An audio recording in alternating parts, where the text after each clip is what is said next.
Loved ones, Management 3130, Principles of Management. This video is for session 5. If we were meeting face-to-face, it would be Friday, 26 June of 2020. We're going to talk about the material in chapter 4, which essentially deals with managing across borders. Before we get there, though, I need to mention something to you that's a big deal, because your first midterm is next week. Our next class, which will be Monday the 29th, the midterm will cover chapters 1 through 4. It is short essay. Please be reminded, I told you this in the earlier videos, that an essay test requires a short essay, not bullet points or 2 sentences. So please write a short essay that demonstrates to me that you understand the concept and that you can communicate it well. And it will open on the 29th. It'll be due no later than the 30th, and after the 30th I will pull it down. To the extent that you even submit it after the 30th will be a great penalty. So, midterm number 1 next week on Monday, which will be, I guess, our session 6. So let me go to chapter 4 today. But I have a note before I do. I think I told you in the rules of engagement video my decision rules for using YouTube. Fundamentally, it came down to me answering just a few questions. One was, what platform is accessible from anywhere, any device, anytime, and does that platform have reliability? So my choice was YouTube, and from my perspective and from the feedback I'm getting from my kids, it was a good choice. So I was contacted by Disney, by the film people at Disney, and I can only assume that it's because I have a presence on YouTube and probably 35 or 40 videos now. But the reason that they approached me is they wanted to open a dialogue. They wanted to discuss me doing a voiceover for a character that'll be in Frozen 3. Apparently Disney's planning on Frozen 3. I know nothing about production or release dates or anything else. But they've invited me to be the voice of Dork the Caribou. Okay. If the pay is good, I might. I've got a lot to consider. For example, I have no intention of joining the Screen Actors Guild. I fundamentally disapprove of unions, and I will not be a member of one. So there's a lot to answer, to be sure, but it may be a neat opportunity. We'll see. Just wanted to share that with you. So now let's talk about chapter 4, managing across borders. The opening conversation in this chapter is on page 118. It's sort of a fuzzy discussion about globalization. And in fairness, globalization probably became a reality maybe 30, 35 years ago, maybe in the middle 80s. There were many nations on every continent that thought globalization would bring remarkable benefits. And it turns out that that's not true. There have been a lot of nation states and a lot of people who have lost ground significantly. I would point out that probably in the last 10 years, maybe even fewer years than that, maybe anywhere from 2 to 5, there is, I believe, a fundamental shift worldwide away from globalization, this sort of business cooperation all across the planet, to nationalism. I can identify 6 countries, I guess, forgive me, 4 right now that are strikingly good examples. China, under Mr. Z, if that's the correct pronunciation of his name. China is hyper-nationalistic and is trying to impose its way not just in that region of Asia, but all over the world. The United States, President Trump was elected on a campaign slogan that said, "I will make America great again." And he has done things that just clearly show that is his commitment. He keenly focused to benefiting the citizens of this country rather than benefiting the citizens of Germany or any other place in the world. Didn't Britain just go through Brexit? And Brexit was not a decision that politicians made, it was a referendum. the electorate, the people of Britain said, we want to disassociate ourselves from the European Union. We don't want to take orders from Brussels. We don't want to send our treasure there to be squandered by mindless bureaucrats that don't care anything about England or the other nation states. So the point is that Britain's gone through Brexit. Brazil has a relatively new president. His last name is Bolsonaro. He's doing all sorts of things that benefit Brazilians. And of course he's making mistakes. We all would in a role that challenging. But I'm looking at major countries all over the world, the US, China, Britain, Brazil, that are saying, no, stop it. We're tired of globalization. Our people lose.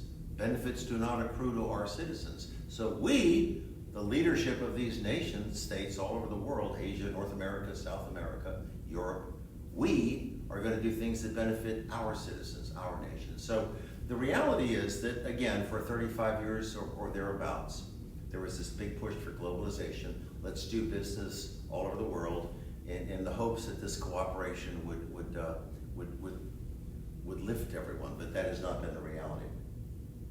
There are also, in this discussion of globalization and nationalism as it relates to commerce and business primarily, also the authors talk about offshoring, US firms having things manufactured in other countries as if it is some terrible, evil thing. Really? Isn't that what globalization would be? But here's a reality, and the authors, and this is really sad and naive that they would miss things this visible, this important. There are at least 3 big reasons for US firms offshoring, making stuff in other countries that they miss. The first is, and this is, you can look at history, you can look at resolutions and corporate board minutes and all sorts of things. Unions in this country have imposed all sorts of restrictive work rules and engage in open hostility like class warfare. And management simply realizes that if you cannot pacify or accommodate the unions, you just literally make the stuff in another country. There are data that suggest that right after World War II, about 30, which would have been 1945, 75 years ago, I guess, about 35% of the American workers, more than a third, in the private sector were unionized. More than a third of the workforce was unionized. Now, 2020, 6%. American workers have realized that unions, if they ever played a positive role, no longer do.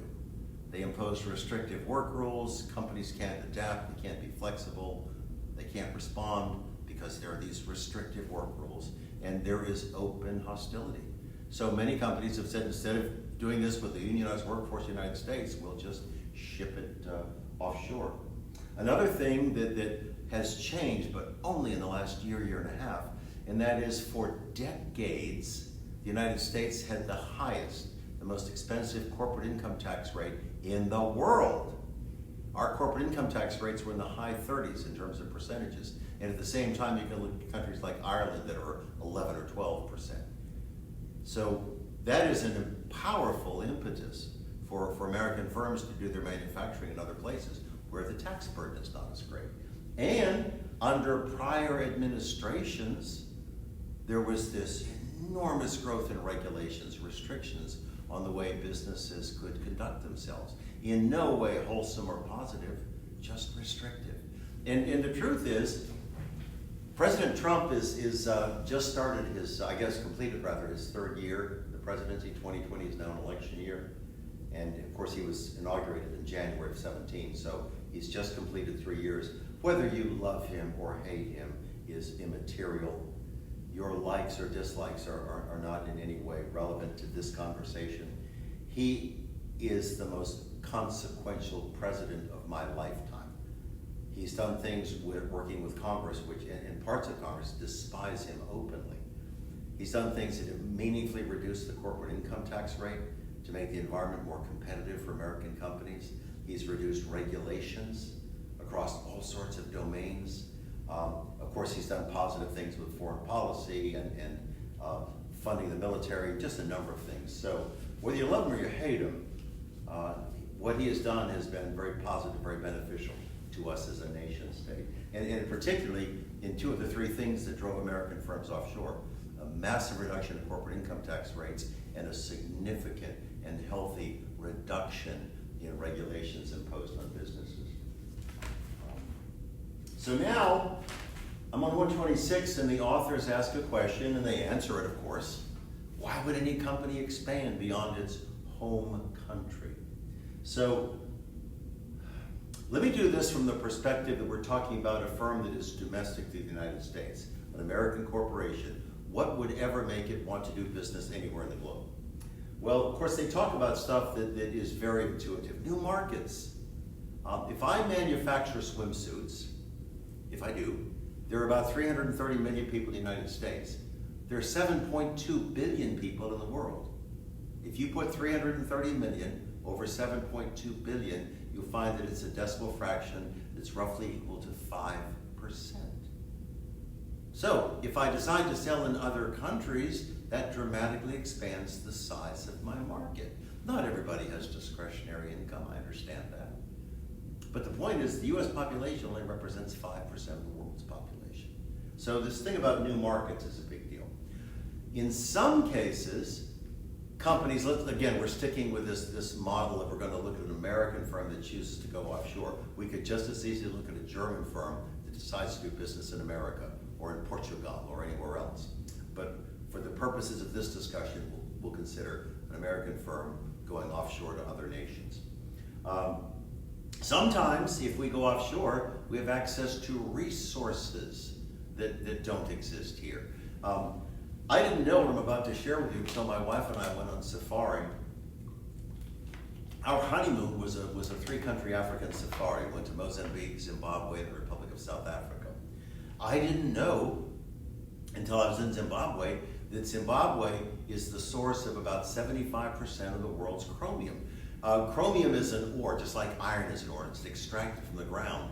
And so my point is, if you're a company and you need chrome, you need to line vessels, pipes, rifle barrels. You put chrome on automobile parts like bumpers and all sorts of things like that.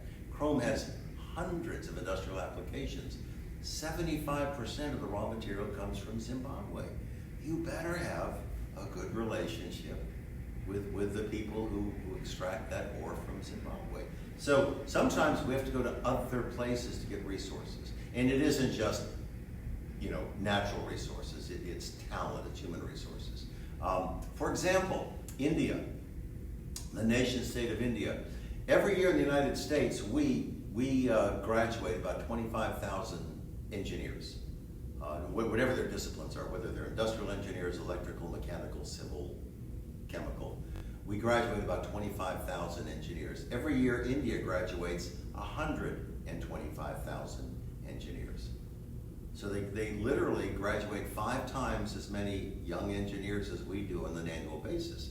So a lot of American firms have turned to India for engineering applications, especially in the computer sciences. So one of the reasons that any firm would be inclined to do business offshore is that decision might give the company access to resources that it doesn't have in its home market.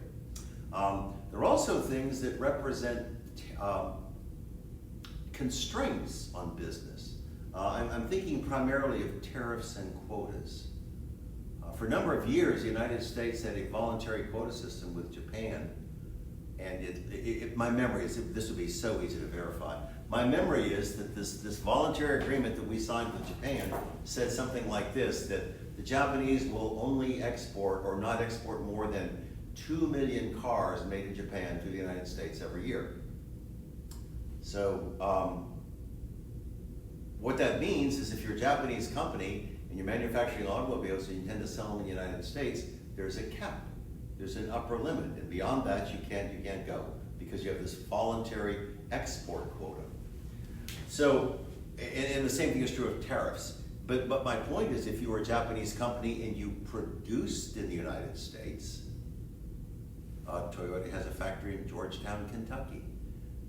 Mercedes has a factory in Alabama. Volvo, I'm not sure if they have a factory here in the States right now. I'm really not sure. But my point is there must be 35 or 40 transplants. Members of the global automotive manufacturers community that have manufacturing facilities in the United States. So they're not subject to quotas or tariffs or anything else. There's another piece of that, and as long as I'm talking about this, we're answering this messy question, why would you do business offshore? Excuse me, please. If I can stick with Japan and the auto industry for just a moment. Japan has a number of, forgive me, Toyota has a number of manufacturing facilities in the United States. I know of Georgetown, Kentucky. They have one somewhere in the Texas Hill Country that manufactures Tundras, their full-size pickup. I'm certain there are others. I know of those two because of my own life experiences. If Toyota were building everything in Japan and shipping across the Pacific to get to the United States, Toyota has two exposures because it is trans-shipping stuff. The first is, if it's building in Japan, it's building in yen and then selling in US dollars. And if those currencies move in ways that are unfavorable, just on the basis of the currency volatility, Toyota could lose money. If they build it in the United States, they're building in US dollars and selling in US dollars. And there's no potential whatsoever for currency fluctuations. They also don't have the cost of trans-shipping vehicles across the Pacific. They have the cost of building factories here, but that is beneficial or they wouldn't have done it. So currency volatility, building and selling in US dollars, favorable taxation and regulations. I mentioned earlier that Ireland has much more favorable corporate income tax rates than the United States. There are many American companies that have a manufacturing presence in Ireland. So there are all kinds of reasons that a company would be motivated to do business offshore. Now, I'm on page 127 right now, figure 4.1, and what the authors present is a model for global expansion. And I want to put it on the whiteboard because I want to demonstrate something to you that I think is pretty useful.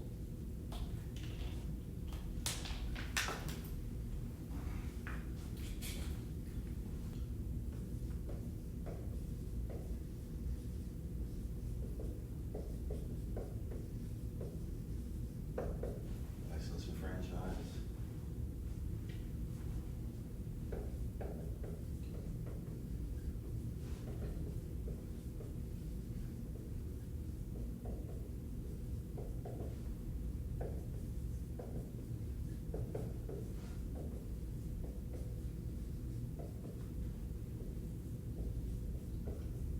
All right, I put 5 different strategies for global expansion on the whiteboard.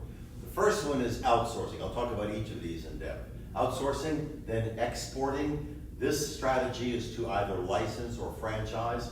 The fourth one is a joint venture. Again, I'll talk about each of these. And this pseudo-acronym DFI means direct foreign investment. That is used so often in the study of international business. It's like me saying CEO. If I said CEO, most of you would say, I just described a chief executive officer. So in the literature of international business, DFI is used so commonly that most people don't say direct foreign investment. What that would be, of course, is building a factory in somebody's, in another country. So let me start with forgive me, with outsourcing.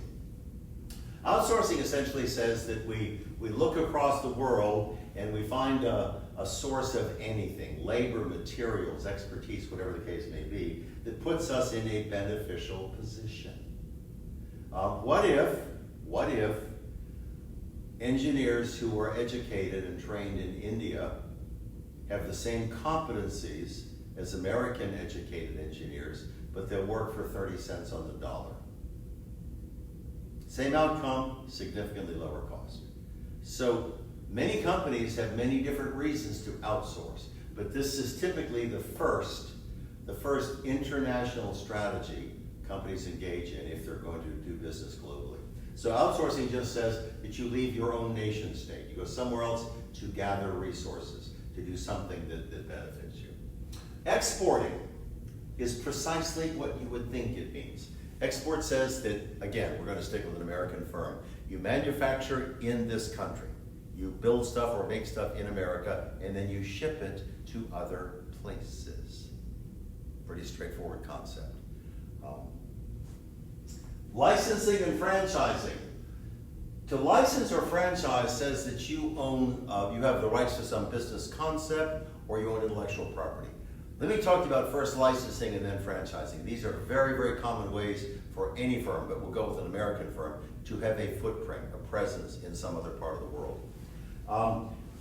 Here's an example of licensing, and it's probably a useful one.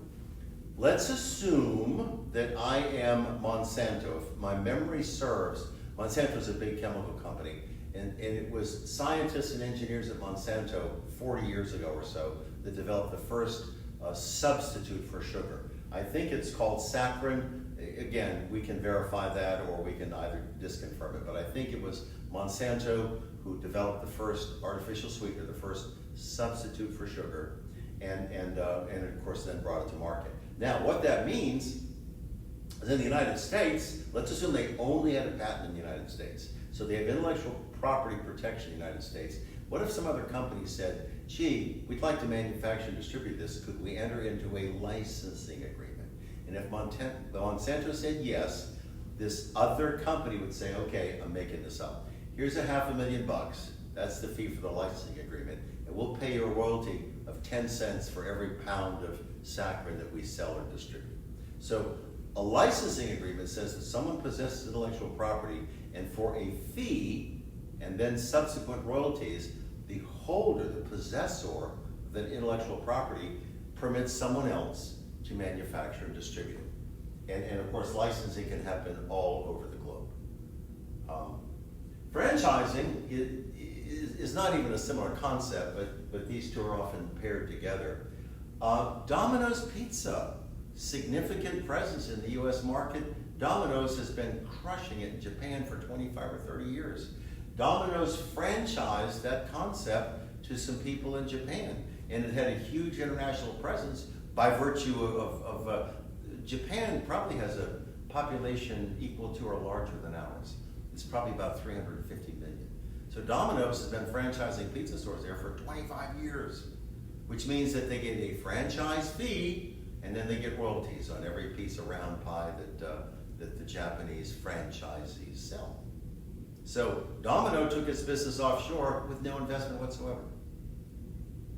It had the concept, it permitted people to buy into the system who were based in another country, and it's worked well. Now, a joint venture. A joint venture is essentially a partnership of sorts, but I mean that in a generic sense, not in a legal sense. A joint venture definitionally is when two or more companies create a third. Two or more companies join together to carry out some venture. I mentioned earlier today that I'd been on safari in Zimbabwe. When my wife and I arrived in Zimbabwe, we flew into Harare, the capital city, and we overnighted, and then the next morning we drove from our host's home to a general aviation airport. We took a bush flight to Mozambique and spent a week in Mozambique on the Zambezi River. Great experience. As we drove across town from our host's home to the general aviation airport where we took this bush flight to Mozambique, we drove past a Coca-Cola bottling facility. So here I am 12,000 miles from home, and there's Coca-Cola right on the side of the road. And I asked my host, who's a Zimbabwean national, I said, Donkey, do you know the history of that? And he said, I do.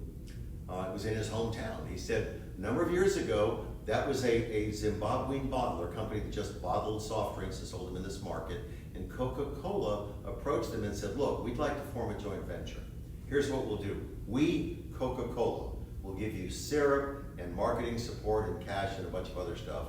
And you, the Zimbabwean bottler, bottle the stuff and distribute it because you know this market.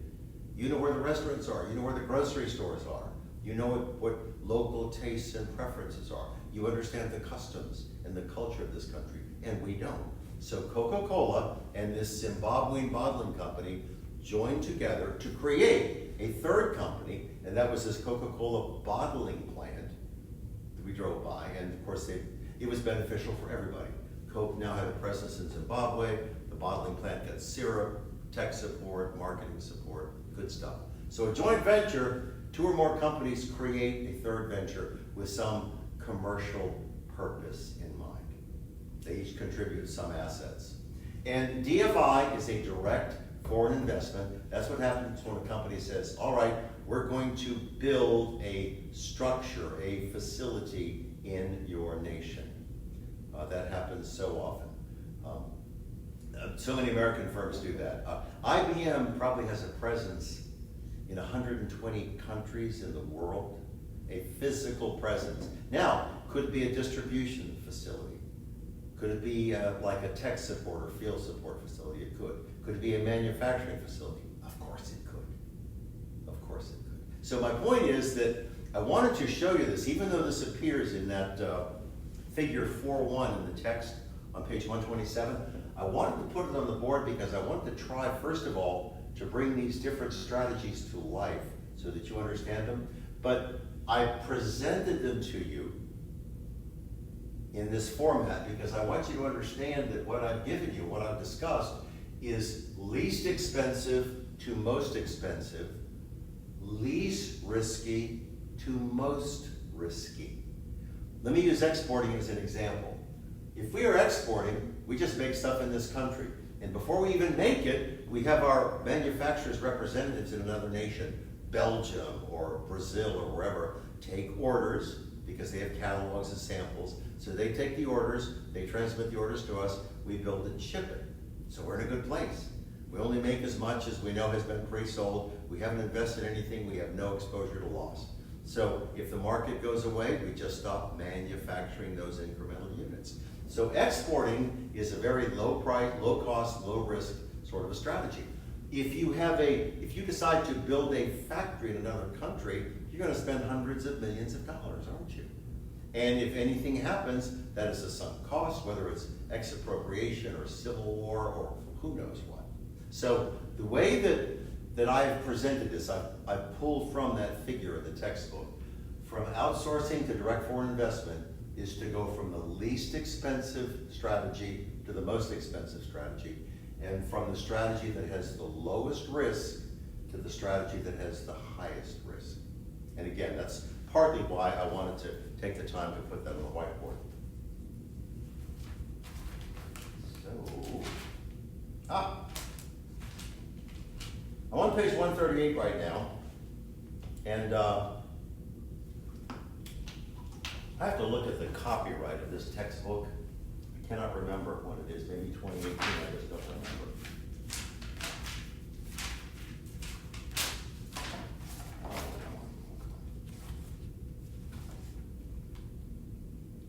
No, 2020.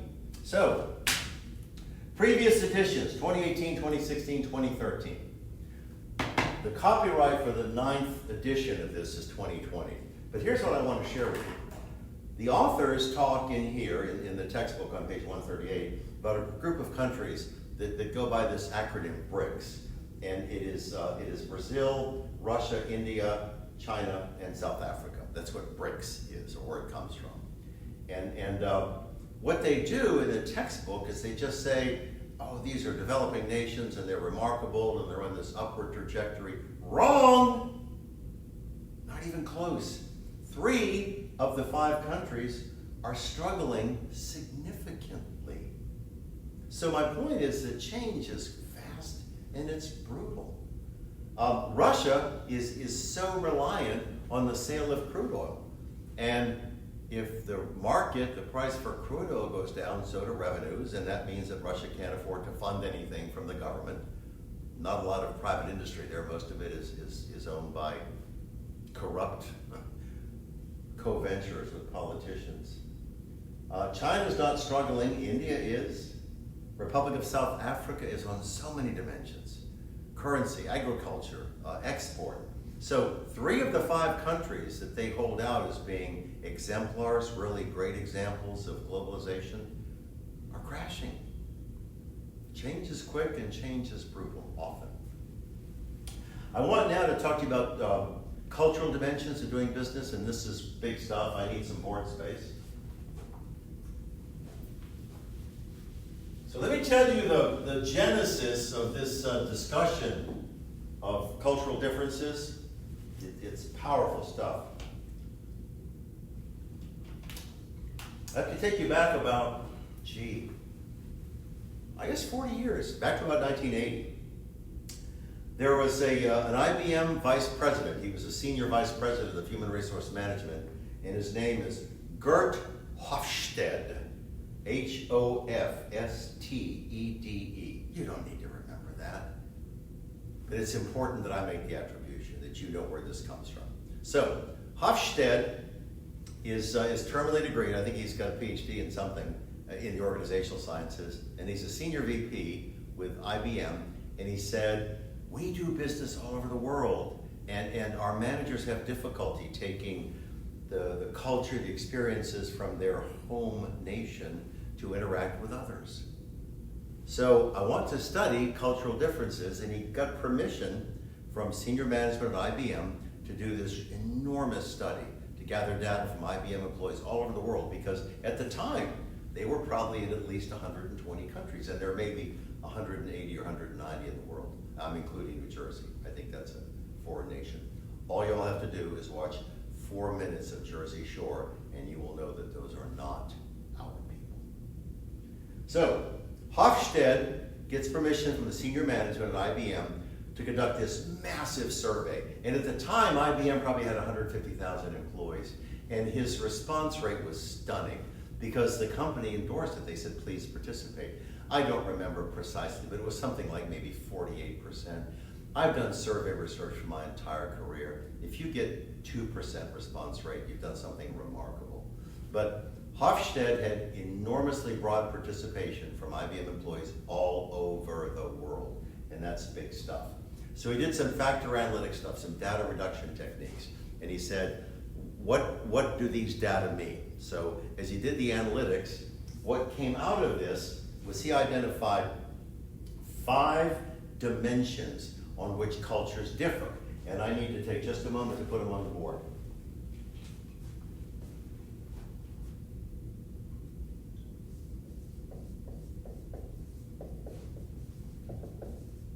Collectivism, power distance and uncertainty avoidance.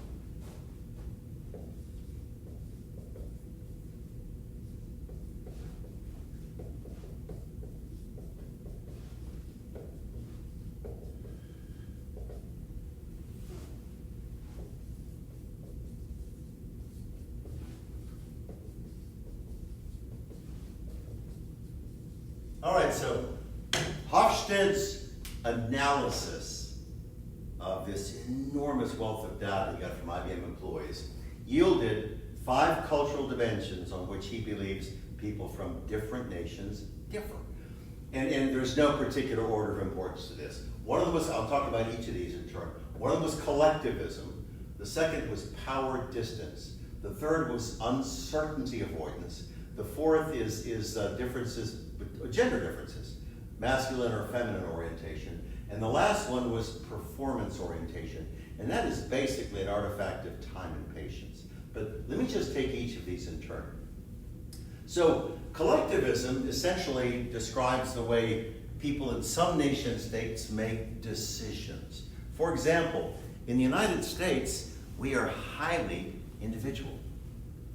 We oftentimes make decisions, we know that we're accountable for them, but we believe that rests with us to make decisions individually, whether we do it in a family context or in an organizational context. However, in other nations, and I'll use Japan because it's an excellent example, Japan is a profoundly significant manufacturing economy. In Japan, almost all decisions are collective. In fact, there's a Japanese proverb. I studied Japan as a nation state in business when I was doing my doctoral stuff because I was sort of fascinated at its growth. And what I learned, among the many things that I learned, was that most decisions made in Japan are collective decisions, that people do not want to stand out. There's a Japanese proverb that says, it is the tall blade of grass that gets cut first. So in an organizational context in Japan, nobody wants to be that tall blade of grass. It may take people in a Japanese business months to make a decision, and they insist on consensus. Everybody has to agree. Oh dear, we don't do that around here. But my point is, that's a cultural difference. Do you make decisions collectively or do you make decisions individually? That's what Hofstede was teasing out. How do cultures differ? So this collectivism thing essentially describes how we make decisions, whether with emphasis on an individual or emphasis on the group. The power distance thing recognizes that none of us, I mean, it's rare for anyone in an organization to have equal amounts of power. Just to make this a quick moving conversation, in an organizational context, power is simply defined as the ability to influence outcomes. And what most of us recognize, certainly in this country, is that we don't all possess the same level of power, do we? So, for example, France, at the revolution, égalité, liberté, fraternité, equality, liberty, brotherhood. There is no such thing as equality in a classical sense. We're not equal because we don't have the same endowments.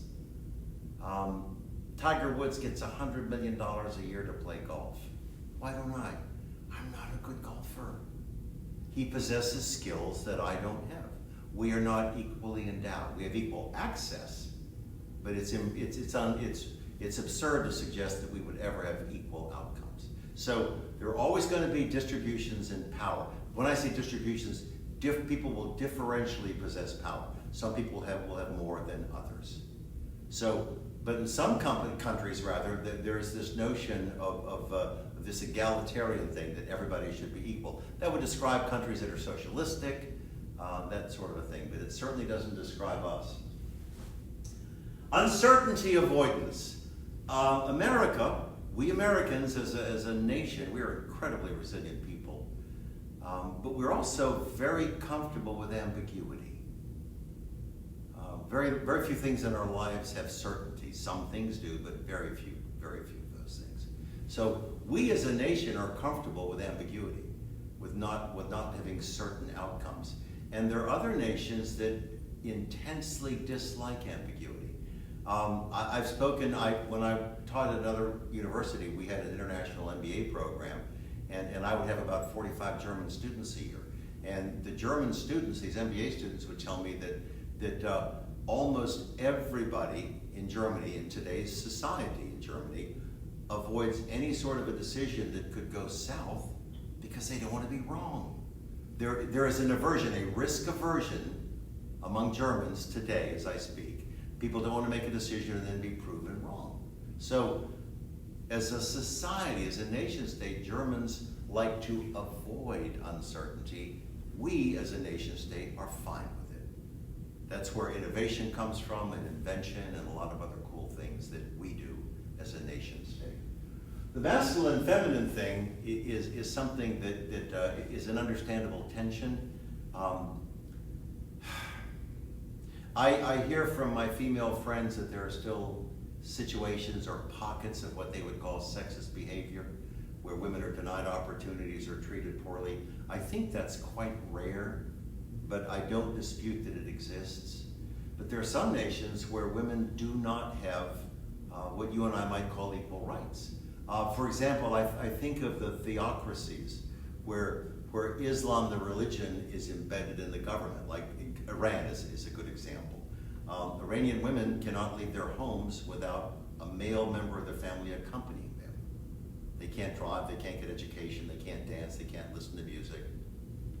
They are treated as terribly inferior. They make no decisions. So some cultures, women and men have equal opportunity and equal outcomes, and others there is a great distance between them. So Hofstede was trying to study across cultures what emphasis is given on this relationship between masculinity and femininity.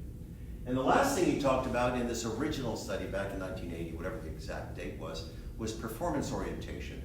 And essentially, he was trying to, this literally was discovered in his work, in his analytics, and his interpretation is that in some cultures, people are patient and have a long-term view. In other cultures, people are impatient with results and have a short-term view. I would fault the United States. If you look at our financial markets, if you look at the stock market, it's nuts. Managers of publicly held companies do crazy things to keep bumping up quarterly results. And if you focus on the next 90 days, you are not focusing on the long term. And yet in Japan, companies take a longer view. There is an electronics company, its name is Matsushita, and I studied it again back when I was a doctoral student. The company actually had a 250-year plan. Are you kidding me? 250 years? I'll remind you that that's the length of time that we've been a nation. But this company had a 250-year plan. Now, of course, I think that's absurd. It's impossible to predict anything beyond 3 to 5 years because of the constant state of change. Whether change comes from market forces or technology or the role of government or a million other things. But it's inarguable that this company, Matsushita, had a 250-year plan. So my point is that is a nation generally got a short-term focus? Is it patient? Does it have to have immediate results? Or does it have a long-term focus where it's perfectly willing to forego progress in the short term if it thinks it's making good decisions that support long-term objectives and goals? So again, Hofstede did this seminal study. I mean, it's been 40 years, and it's still the foundation for everybody who considers international business. And, excuse me, please. In the same discussion, this was Hofstede's 5 cultural dimensions. He identified these dimensions on which different nation states and different cultures differ. But the authors also talk about, in that same section essentially, is they talk about cultural differences. Just very, very straightforward stuff. Like the concept of time. We in this country, we don't obsess about time, but we're certainly aware of time. We report to airports to catch a flight at a particular time. We report to work or school at a particular time. We have appointments at our doctor's offices. Time drives many of the things that we do. But in other nations, not true. I have a dear friend. You only get his first name, Eric. Eric was born in Mexico, became a naturalized citizen probably 15 years ago. Wonderful guy. Love him, love his wife, love his daughters. He and I used to hunt together. And I would say something like this: Eric, I'll be at your house at 5:30. That'll put us at the hunt club at 6, and we'll be in the tree stands by 6:15, 6:20. Well, 5:30 to Eric meant sometime Tuesday morning. Just a very different perspective on time. So some nations observe it carefully, other nations have much more relaxed standards. The same is true with space. When I say space, I mean physical space. There are most situations I will either shake your hand or hug you if we are meeting, especially if I'm greeting someone who's a friend. But of course I'm going to shake your hand if it's my first introduction. But my point is there are other cultures where being that close to someone else makes them profoundly uncomfortable. And they will literally back up and create that distance. Communication. There are so many dimensions in which we differ. I mentioned religion a few moments ago. What happens in a Christian environment is not the same as what happens in a Hindu environment or what happens in an Islamic environment or others. A religion can have enormous cultural impact on the way people conduct their lives. And I'd also point out something too, and that is that this differentiates countries across the world, and that is the rule of law. We're struggling right now with some very unpeaceful protests. We're not talking about protesters. We're talking about evil people who are seizing parts of Seattle and looting and burning and hurting others and that sort of stuff. But my point is, We observe the rule of law in this country. You and I have protections. I can own property and you can't take it. If you hurt me, there are consequences. We sign contracts with banks to borrow money and then repay it. We observe the rule of law. There are many other nations where that is not true. If you look at the man who was Carlos Ghosn was the CEO of Nissan for, 15 years or so. And Nissan, of course, is based in Japan, the car manufacturer. But Ghosn had homes in other parts of the world. He was, I think he was actually a Lebanese national, but he had homes in France and in Lebanon and other places. And Ghosn was arrested. He flew into Japan on a private jet. He was met at the airport by law enforcement people. They arrested him, and he was held without any kind of a bail hearing or an arraignment or a preliminary trial or anything else for months. And then he got released, and he was in some kind of house arrest, and a couple of people literally helped him escape the country. They put him in a musical crate or something like that. But my point is, the rule of law in different nations is remarkably different. In some cases, some places it simply doesn't exist. So when I talk about cultural differences, what I'm pulling from the text are differences in how we observe time, differences in personal space, differences in communication styles, differences in religion that drive behavior. And of course, this rule of law thing is huge, enormously huge. The last thing I want to talk to you about in this chapter is on page 148, and it's a discussion of expatriates. An expatriate definitionally is just an American citizen who chooses to work and live in another country. I have a young friend, he wasn't a student of mine, but he did an accounting degree here. And he joined one of the big 4 accounting firms, and I can't even remember which one it is. But he took a 2-year assignment in Paris, and he so very much enjoyed his time there as a Parisian, he asked if he could extend for another 2 years. So none of that is bad, but my friend Matt is on what turned into a 4-year assignment. A guy that I served with in Vietnam was a career soldier. He did 26 years on active duty in the Army, and when he got out, he was hired by Raytheon, because while he was on active duty in the Army, he got a master's degree in Oriental Studies, and he did an emphasis in Japan. So he spoke the language fluently, he could write it, he could read it, he understood the culture. And Raytheon wanted someone with those skills to be its representative. So my dear friend John lived in Tokyo for 6 years. And he came back for 18 months, and they sent him back for another 5. He has 1 child, a daughter, and her entire elementary and education, or entire what we would call K through 12 education, was done in schools in Tokyo. That isn't bad. But my point is that he lived in another nation for 11 years. So I want to read something to you in the text about expatriates.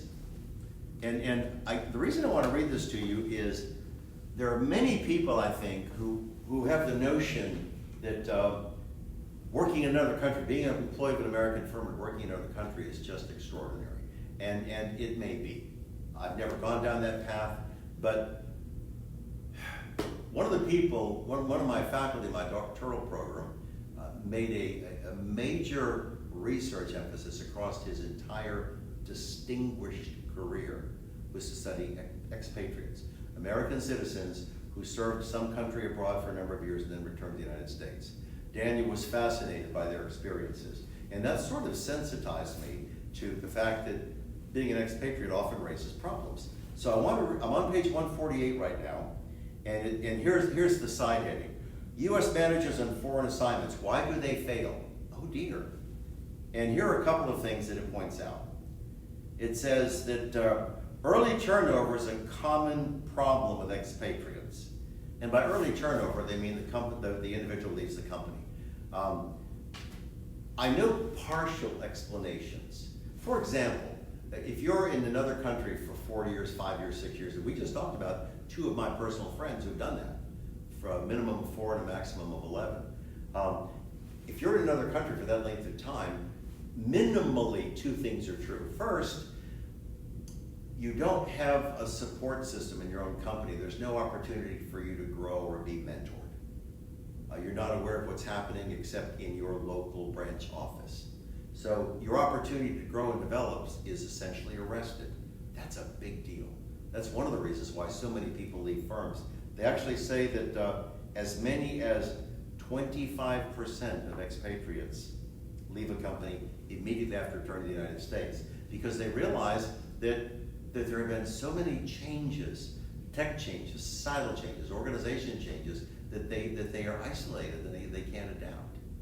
Up to 25%, a quarter of the people who go offshore and come back leave the company. And I'm not necessarily sure where they go because there aren't good data on tracking them. So the other thing that's true too is you could successfully argue, if you decide to go to Paris for 4 years or anything like that, that you would become very much embedded in the French culture and the Parisian culture, and that's good. But at the same time, you're growing as a visiting non-native Frenchman. Your connectedness to your host country is going away. I mean, time with friends, time with family, social changes. Can you just visualize the changes we've gone through in the last 4 years in this country? Just think through that. Think of the changes that have happened in terms of presidential elections, in terms of new directions, the Make America Great thing. Think of what's happened recently, the enormous disruption of the coronavirus. Look at the impact of George Floyd's death and the spillover from that. All I'm saying to you is, if you leave this nation for 4 or 5 years, you will be so unaware of what's going on. You can't just read a news feed and be plugged in. So you lose connection with friends, with family, with shifts in your own native society. So I'm not trying to persuade you to do anything or to not do anything. What I do want to share with you, I just want to emphasize, since this chapter is about managing across borders, since we're talking about international business, that there is an enormous downside. There's a very big risk to anyone who chooses to be an expatriate. Now, my sense is, if you took a short-term assignment, I don't know what that means. If you went offshore for 8 months or 18 months or something like that, to put a new IT system in place or get a new factory up to speed or who knows what, I think that has less potential to be damaging to you individually and to your career and to your connectedness with your home society, your home nation. But again, I don't know what the break point is. I don't know how long is too long. I just want you to be sensitive to the fact that this is not a Bill Norton opinion. This is data-driven. And this has gone on for the 30 years that I've been part of academia. I'm thinking about reaching back to grad school with Daniel Feldman, the man who was doing a lot of high-quality research in expatriates returning to the States and how they socialized, how they adapted, how they struggled, where they failed.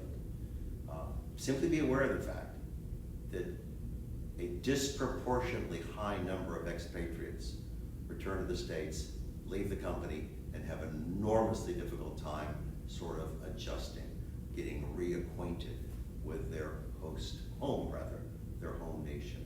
So again, that's just a point of awareness. I'm not trying to persuade you of anything, but look at the side heading. Why do they fail, U.S. managers on foreign assignments? It's big stuff, and I simply want you to be aware of it. So that wraps up this conversation. And that means that I now have to share with you the attendance verification question.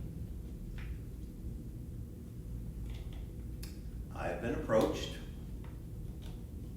to be a voiceover of a character in an animated film. Which character in Frozen 3, for which character in Frozen 3 would I be the voiceover? That's the question. Love you. Talk to you soon.